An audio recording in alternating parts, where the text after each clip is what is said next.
we're monitoring Haiti's rapidly deteriorating security situation with grave concern. Through the weekend, senior U.S. government officials remained in close contact with senior Haitian government officials and members of the international community to help stabilize the situation and to move quickly towards an enduring political solution. We're working with international partners to provide immediate support to the Haitian National Police and expedite the deployment of the multinational security support mission that will help restore security urgently. Violence serves only to delay a democratic transition while destroying and upending the lives of thousands.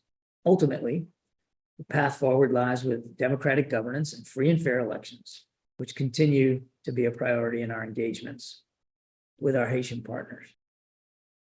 This is a bold attempt and a transparent attempt by the Russians to try to sow discord and to try to show division and try to make it look like the West isn't unified, and hell, that even the German government's not unified on what they're doing.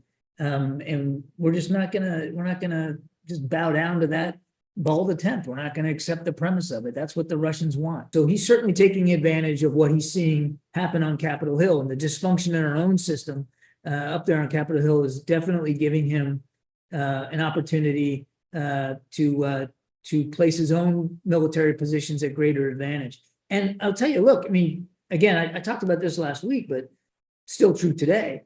He's not stopping, not on the ground either. He's got Avdiivka, and over the last few days, he's taken a couple other towns and villages to the west of Avdiivka. He's moving forward against Ukrainian defensive lines that they are having a harder time defending and holding because they're not getting the support from the United States that they have been counting on.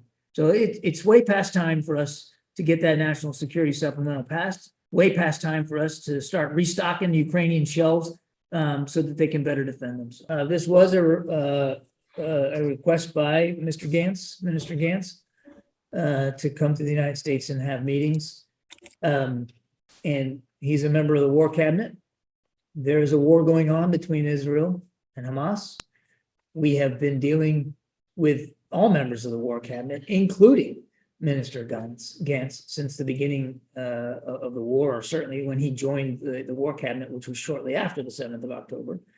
And we see this as a natural outgrowth of those discussions. The airdrop over the weekend was only the first, and we will continue to do that in coming days to supplement the flow of humanitarian assistance that's coming in on the ground. And speaking of that, we're also going to continue to work with our Israeli counterparts to increase the amount of aid that's flowing through those existing border crossings at Rafah and Kerem Shalom, and to press the government of Israel to actually open up additional crossings and routes into Gaza. Israel has put a forward-leaning deal on the table. They have made an offer here, and the onus is on Hamas to accept it. But where their negotiators are, I'll let them speak to it. And again, back to your question on Ramadan, we certainly are hopeful, and that's the goal here, is to get this done as soon as possible. And certainly we'd like to see it done before Ramadan begins.